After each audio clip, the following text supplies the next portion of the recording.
Hello everyone, and welcome back to our channel. Today we're diving into a story that has all the elements of a South African political thriller: police intrigue, political killings, accusations of a possible cover-up, and even an acting minister putting the country's top cop on blast. Grab your coffee, because this one isn't just about dockets moving from one shelf to another, it's about the credibility of the police service and the fragile state of democracy as we march towards the 2026 elections. So here's what went down. Acting Police Minister Firoz Cachalia has taken direct aim at National Police Commissioner Fannie Masemola after the commissioner made the rather puzzling decision to transfer 121 dockets related to political killings. Yes, you heard that right, 121 dockets. And these aren't your usual petty theft or livestock rustling cases. These are investigations tied to assassinations of politicians, councillors, and community leaders. In other words, cases that cut right into the heart of South Africa's political violence crisis. Cachalia did not mince his words. He called the move deeply concerning and even suggested that the timing undermines the integrity of the inquiry into SAPS that is set to start in September. Think about that for a second. The president orders an inquiry into how the police handle political killings, and just before it begins, the national commissioner quietly shuffles the very dockets that inquiry needs to examine. That's the kind of timing that raises eyebrows, and maybe even a few suspicions. Now, let's take a moment to understand why these dockets matter. In places like KwaZulu-Natal and Mpumalanga, political killings have become almost routine. Councillors are shot in their cars, whistleblowers are targeted in their homes, and community leaders often don't live long enough to see justice. These dockets aren't just paperwork, they're the threads holding together the possibility of accountability. When they're moved around without explanation, people start to wonder, is this about better policing, or is it about hiding something? Advocate Nomsa Sitho, a governance expert, went so far as to say the move creates the impression of a cover-up. She warned that even if Commissioner Masemola didn't intend to obstruct justice, the optics are already damaging. And optics matter, especially in a country where faith in institutions is already running thin. When people see the police fumble with sensitive cases, the assumption is not that they're being efficient, it's that someone, somewhere, is being protected. This is where it gets even more interesting.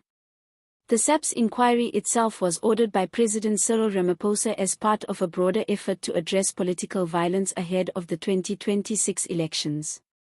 Everyone knows elections in South Africa are tense, and political assassinations have become a grotesque part of the democratic process. From taxi bosses turned councillors to local branch leaders challenging incumbents, political violence is often linked to battles over resources, contracts, and control.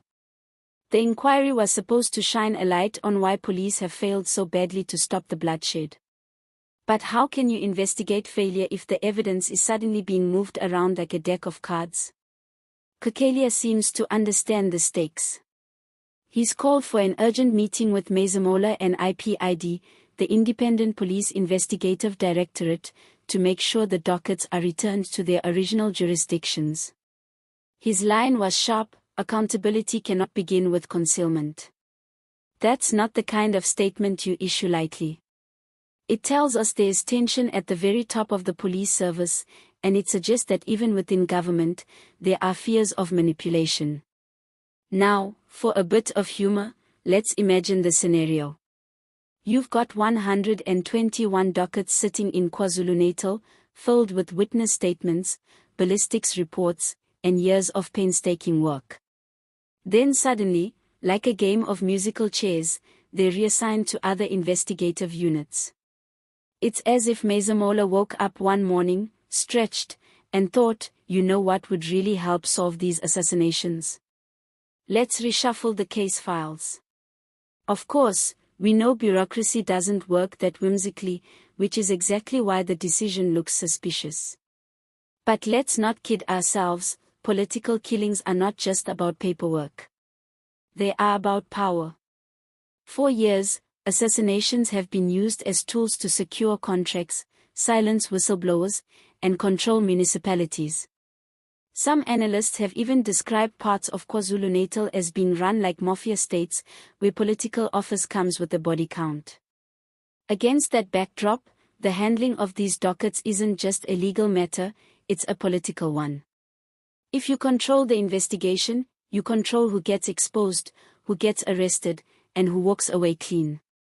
This controversy also speaks to the deepening crisis of leadership within SAPS. Commissioner Masemola was already under fire for how the police handled other high-profile failures, from crime intelligence leaks to botched investigations into organized crime.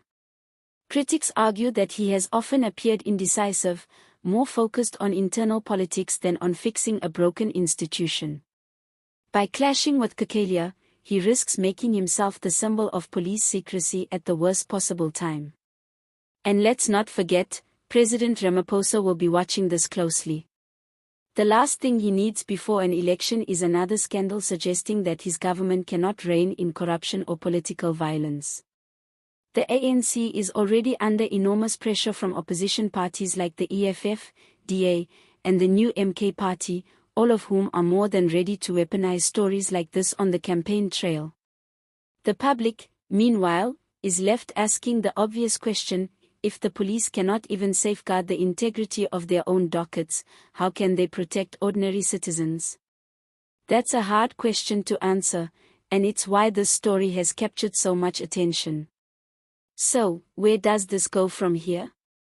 If Cachalia succeeds in forcing Masemola to back down, it will send a strong signal that political killings are being taken seriously at last. But if Masemola holds his ground, we may be heading towards an open showdown inside the police service. Either way, the credibility of SAPS hangs in the balance. And here's the kicker. In South Africa, inquiries and commissions are almost a national pastime. We've had inquiries into state capture, into Eskom, into COVID procurement scandals, you name it, we've had it. But too often, those inquiries end with reports gathering dust while the rot continues. This time, the inquiry into SAPS cannot afford to be another expensive talking shop. Political killings are not just statistics, they're the death of democracy one bullet at a time. So as we wait for September to see if the inquiry really delivers, we're left with a question that South Africans know all too well: is this the beginning of accountability, or just another act in the long theater of delay and distraction? That's the story for today. What do you think? Was Masemola simply reorganizing for efficiency, or was this a deliberate attempt to sweep skeletons under the rug? Let us know in the comments below. And if you found this breakdown helpful, don't forget to hit the like button, subscribe for more political deep dives, and share this video with your friends who enjoy keeping up with South African politics. Thanks for watching, and as always, see you next time.